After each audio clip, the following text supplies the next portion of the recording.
Hola, ¿qué tal? En este video voy a realizar una práctica utilizando transistor.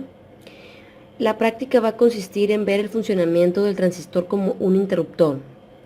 Como había comentado anteriormente, si por la base no le llega una corriente al transistor, este se va a comportar como si fuera un interruptor abierto. Y si le llega corriente a la base, pues se va a comportar como un interruptor cerrado, por lo tanto va a haber una circulación de corriente para que pueda encender el LED.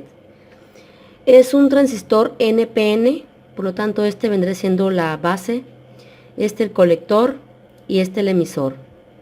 Vamos a necesitar una resistencia de 10 kilo ohms, una de 330, un LED, una batería y el transistor. Y obviamente cables y también la protoboard. Aquí les muestro lo siguiente. Vamos a utilizar el transistor 2N2222. Si ustedes ven en la hoja de datos, pues aquí lo que nos va a decir es que la pata 3 viene siendo el colector, la pata 1 el emisor y la pata 2 la base. Aquí tenemos el transistor. Aquí se los voy a enseñar. Si lo volteamos de este modo, no sé si se distingue ahí, no está enfocando bien, pero allí dice que es un transistor 2N2222. Entonces vemos que esta vendrá siendo la patilla 1, la del centro, la patilla 2 y esta de acá, la del lado derecho, la patilla 3. Entonces, viendo aquí lo siguiente, significa que esta vendrá siendo el colector, la del centro, la base, porque es la patilla 2, y esta que está aquí, del lado izquierdo, vendrá siendo el emisor. Entonces, emisor, base, la del centro y la tercera de acá, colector. Basándonos en esto vamos a conectar el transistor. Entonces comencemos. Aquí tengo la protoboard. Si vemos aquí el diagrama, voy a moverlo un poquito más así. Si vemos aquí, dice que un extremo de la resistencia de 10 kilo ohms va a ir directamente o mediante un cable a la parte positiva de la batería. Es decir, una pata de la resistencia la vamos a conectar a la parte roja de la protoboard y pues ahí vamos a conectar la alimentación, la positiva de la batería. Entonces comencemos a conectar una pata de la resistencia de 10 kilo ohms a la línea roja de la protoboard. Ya tengo conectada una pata de la resistencia a la línea roja de la protoboard. Vemos aquí que la otra pata de la resistencia va a ir a una pata del switch, del interruptor, que es este que está acá. Entonces, repito, una pata de la resistencia va a la línea roja de la protoboard, como dice el diagrama, va a ir al positivo de la batería, y la otra pata de la resistencia va a ir a una patilla del switch. Y aquí podemos ver, la otra pata la conectamos en la misma línea donde está una patilla del switch. Aquí si alcanzan a distinguir, está en la misma línea.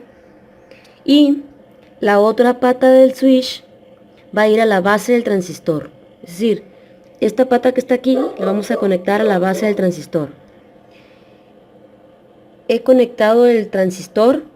Como les había dicho, la del medio viene siendo la base, entonces vamos a utilizar un cable para facilitar esta conexión, que lo vamos a conectar en esta línea donde está la otra pata del interruptor.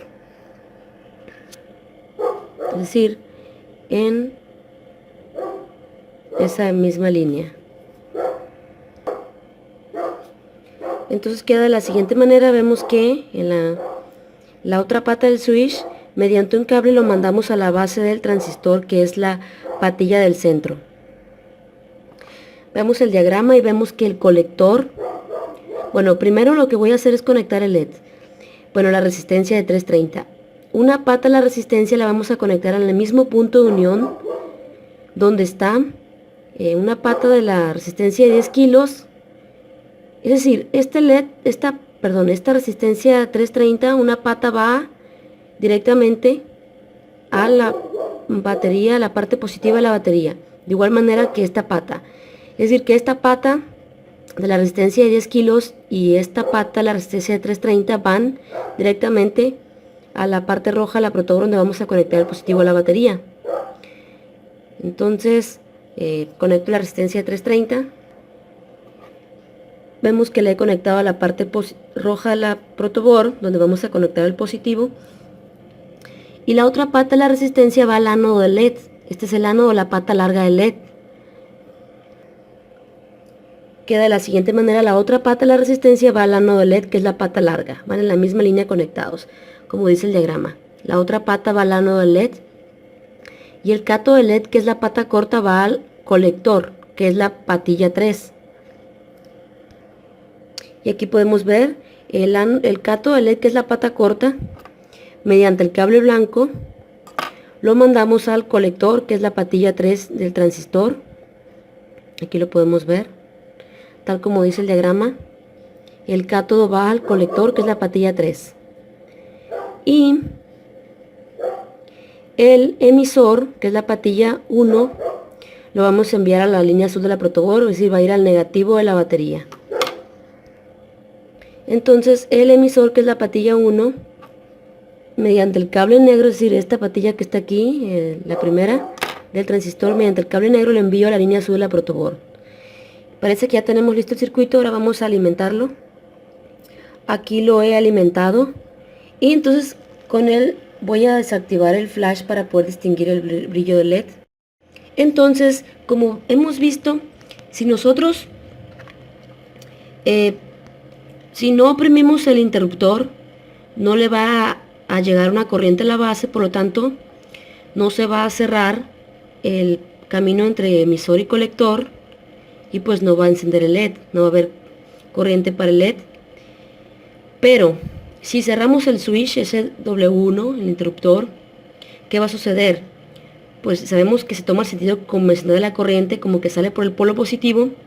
Si cerramos el interruptor, le va a llegar una corriente, va a circular una corriente por aquí, le va a llegar una corriente a la base. Esta corriente a la base lo que va a hacer es que va a cerrar el circuito, va a circular corriente para que encienda el LED.